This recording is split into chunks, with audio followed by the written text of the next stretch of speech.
When doing the oil change on the 2014 and newer Honda Grom, there are two bolts underneath that are large in diameter. This is not the bolt for your oil change. This is your drain plug. This is the side closest to the exhaust, or the right-hand side of the bike, while you're sitting on it. This one needs to be removed, and you will drain the oil from there. Now, there are no external or internal oil filters on the Grom. However, there is a oil screen, and the oil screen and oil spinner mechanism also need to be cleaned at a similar interval.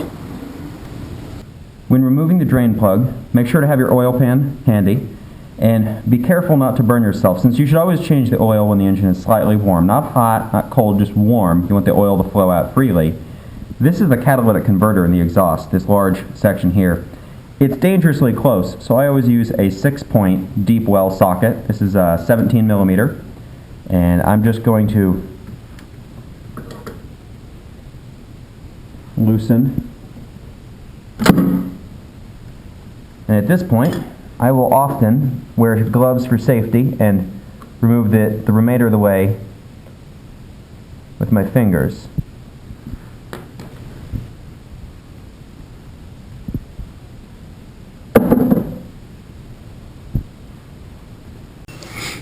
As the oil is flowing out, pay close attention to the color of the oil and the consistency of it. Mine's flowing out smoothly and it's still very light in color. I've only got a few hundred miles in this oil change. The other thing to note is my drain plug came out, and it's just the drain plug. There is a crush washer, an aluminum crush washer, at the base of the engine, and in this case, it is stuck to the engine. It will come off easily. I'm just going to let the rest of the oil drain first so I don't get my hands messy.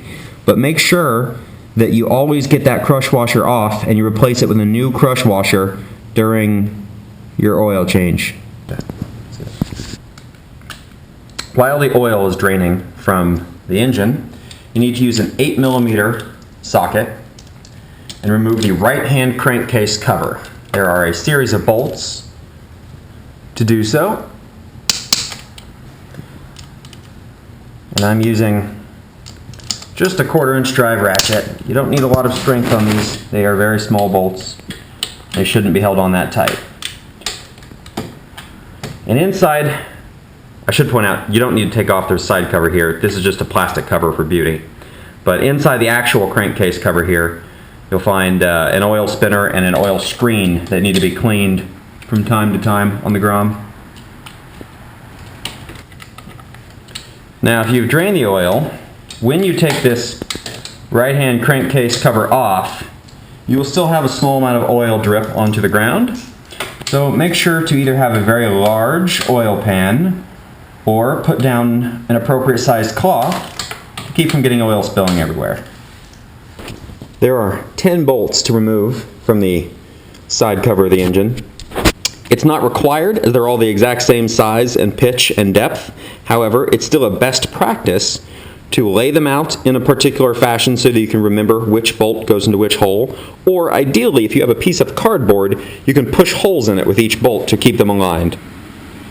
When removing the side cover from the engine, they very often use, and in the case of a Grom did use, what are called alignment dowels. It's like a hollow tube, like a straw, and it sits inside some of these holes, and that's so that even with the bolts removed, that side cover isn't going anywhere.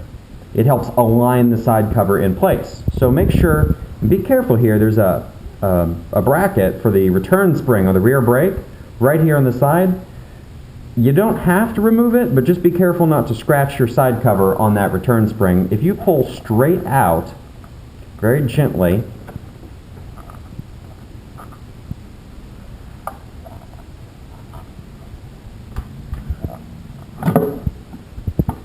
the side cover comes off, and it has some things attached to it, so be careful.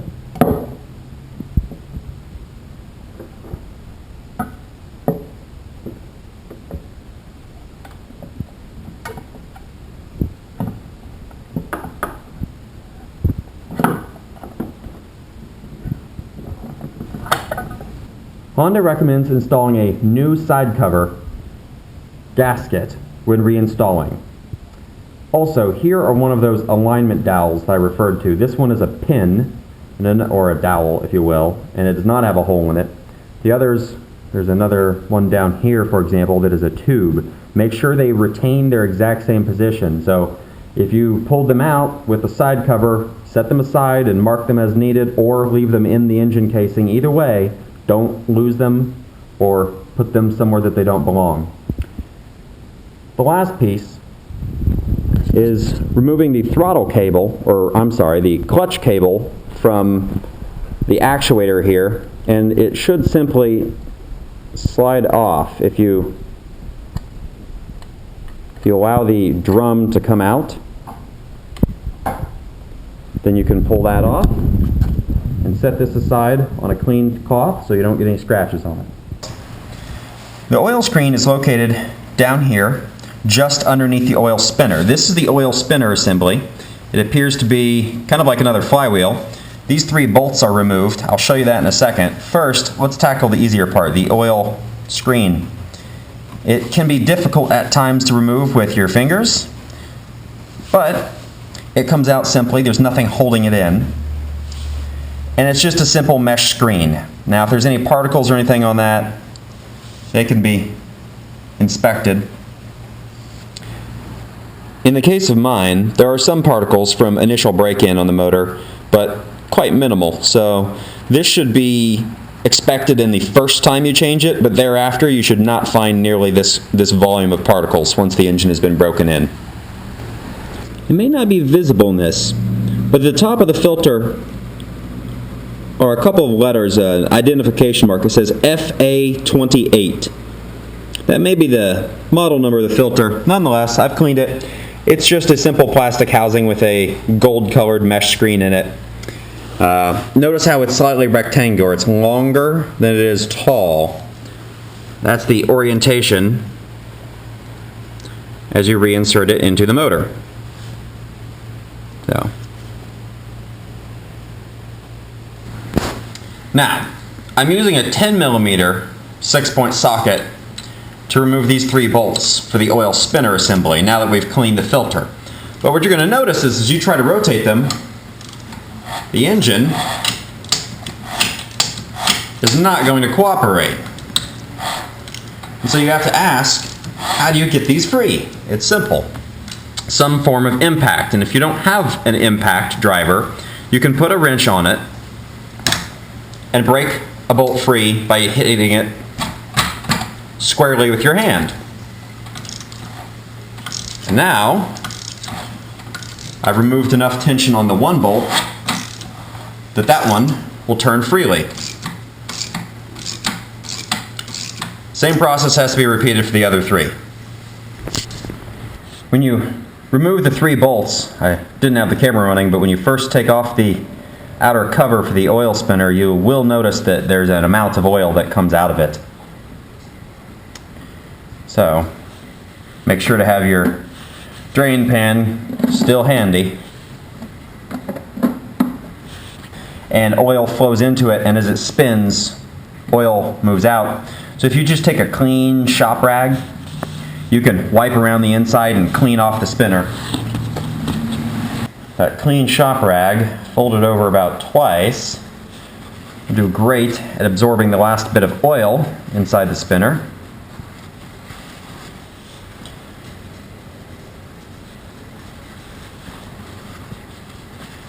And cleaning it out.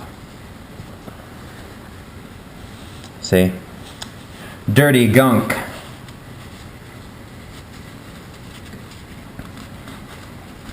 Aside from the cost of a side gasket, which, as I pointed out before, Honda recommends you replace this gasket. Now, I've been working on bikes for a little while. I don't feel the need on my personal bike to replace it every time. But I will say that as the engine heat cycles, these paper gaskets around the outside edge, those break down over time. And as they break down, they get stiff, and if you reuse them, your engine will leak oil. So if you want to make sure you never have an oil leak, look, paper gaskets are cheap. Replace it every time. But ignoring the cost of that, because that's your personal choice, oil changes on the Grom are very cheap. Taking off the side cover, cleaning these 2 things out can be done while it's draining. Total time spent here, maybe 30 minutes from the time you unbolt that drain plug at the bottom to the time that you've got it all buttoned back up, filled with oil, ready to ride. It's a pretty simple procedure. The oil spinner is not something to be afraid of. This is much better than a external oil filter, a spin-on traditional filter in the engine, because those filters will cost you about $10 to $15 every oil change or every other oil change on your bike. Whereas this is reusable, and it is a very interesting design that spins and cleans the particles out. The last step, once you've cleaned out the entire inside edge, make sure you use a lint-free cloth, again a good shop rag. Once you've cleaned out everything in here, the last step, Honda recommends you also replace this gasket. Now this gasket has a particular side that faces towards the centrifugal oil spinner, and the other side faces out. With a new gasket installed and in place, carefully make sure you have cleaned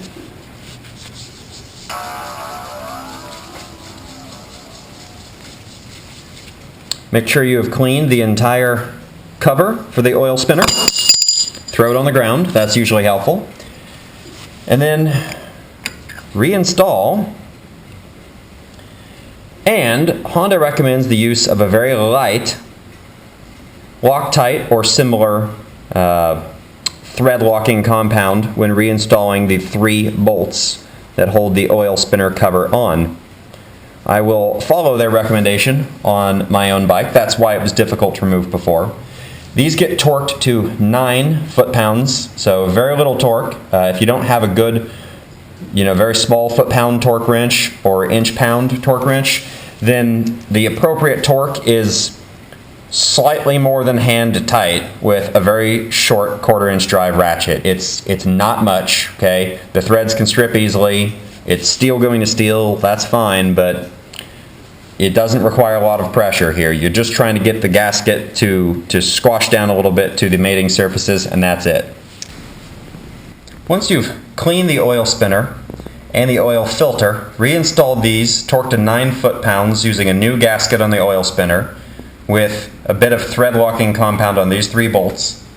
The next step is the fun part, putting it all back together. The best way to do this is make sure that all of these other things are kind of up out of the way. And start to get your cover in place.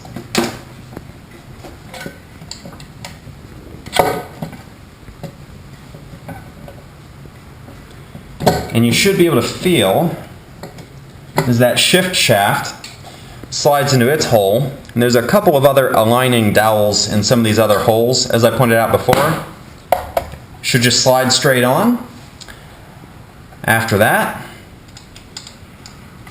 the next thing you'll want to do is reconnect the clutch cable. It's really just a small drum. The clutch cable retaining bracket has a retaining pin at the front that the bracket just kind of slides forward and onto the bracket.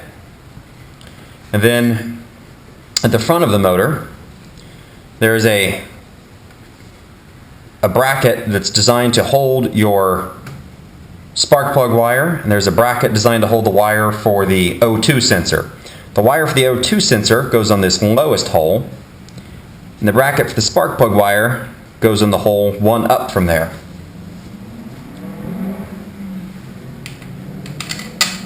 At this point, I hand thread all of the bolts into the appropriate holes. And I'll point it out again, but the process would be easier if you remove the return spring for the rear brake. I'm leaving mine on. It's not absolutely necessary to take it off. I believe the shop manual will tell you to remove it because it does get in the way slightly. Then, with all the bolts in the appropriate holes, I use my 8mm socket driver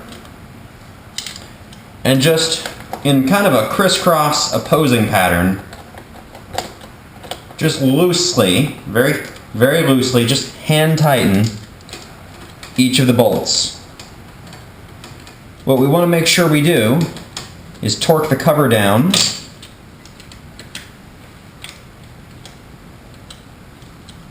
without tightening one side first. That can lead to crushing a gasket, slightly warping the cover. Not necessarily anything bad that would happen, but potential. So it's simple to follow a opposite sides pattern. Once you're ready, at this point, the catalytic converter should be hand touch temperature. Take a new aluminum crush washer, put it on your drain bolt. Verify that there is no crush washer on the base of the engine, and simply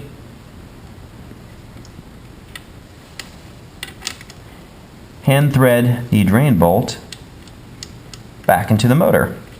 Now this is a steel drain bolt, but the motor casings on most bikes are aluminum. So you can and you will very quickly ruin your casing of your motor with that $5 drain bolt. So never, ever, ever over torque it. The last step is to remove the dipstick and fill plug from the motor. If need be, use a funnel. And I am refilling with a Mobil 1 10 weight 40. The exact weight of oil you pick can vary depending on the environment you operate your bike. You might need 10 weight 30, 10 weight 40, or 10 weight 50. It just really depends on the conditions you're operating in. 10 weight 40 is a pretty good choice for the majority of people. Check your owner's manual, make a decision for yourself on that. Specific brands, etc. Go with whatever you want. I'm using Mobil 1. And then fill.